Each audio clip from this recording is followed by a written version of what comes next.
आज दत्त जयंतीनिमित्तानं कोल्हापूरमध्ये नृसिंहवाडीत भाविकांनी दर्शनासाठी मोठी गर्दी केली आहे। महाराष्ट्र, कर्नाटक आणि गोवा राज्यातल्या हजारो भक्तांनी पहाटेपासून दर्शनासाठी मोठ्या रांगा या ठिकाणी लावलेल्या आपल्याला पाहायला मिळतात। पहाटेपासून मंदिरामध्ये विविध धार्मिक कार्यक्रम सुरू झालेले आहेत आणि आज संध्याकाळी 5 वाजता दत्त जन्मकाळ सोहळा संपन्न होणार आहे। शिर्डीमध्ये दत्त जयंतीचा उत्साह मोठ्या उत्साहात साजरा होताना आपल्याला पाहायला मिळतोय। नृसिंहवाडी, शिर्डी, अक्कलकोट आणि शेगाव या 4 ठिकाणची आपण ही दृश्य पाहतोय।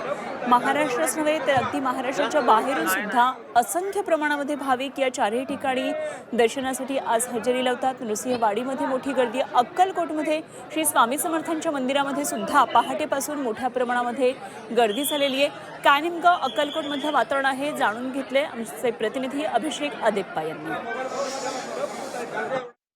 आज श्री दत्त जयंती आहे आणि त्यानिमित्त शहर आणि जिल्ह्यात विविध धार्मिक कार्यक्रमांचं आयोजन करण्यात आलेलं आहे। आपण सध्या श्री अक्कलकोट स्वामी समर्थ मंदिरामध्ये आहोत। या ठिकाणी आपण पाहू शकतो दत्त जयंती निमित्त दिवसभरात विविध धार्मिक कार्यक्रमांचं हे आयोजन करण्यात आलेलं आहे। हे मंदिराचा मुख्य गाभारा आहे।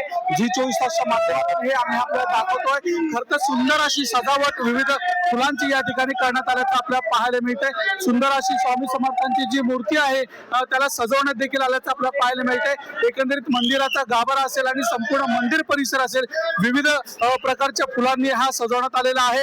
अक्कलकोट श्री स्वामी समर्थांच्या दर्शनासाठी महाराष्ट्र राज्याच्या कानाकोपऱ्यातून तसेच कर्नाटक असेल, आंध्र प्रदेश असेल येथून भाविक हे मोठ्या संख्येनं येत असल्याचं आपल्याला पाहायला मिळतंय। अगदी पहाटेपासूनच या ठिकाणी भक्तांच्या लांब लांब रांगा लागल्याचं देखील पाहायला मिळतंय। अगदी मंदिराचा जर बाहेरचा आपण परिसर पाहिला तर 4 चाकी वाहनांच्या देखील मोठ्या रांगा या ठिकाणी लागलेल्या आहेत। आज अक्कलकोट स्वामी समर्थ मंदिराच्या वतीने वेगवेगळ्या धार्मिक कार्यक्रमांचं आयोजन देखील करण्यात आलेलं आहे।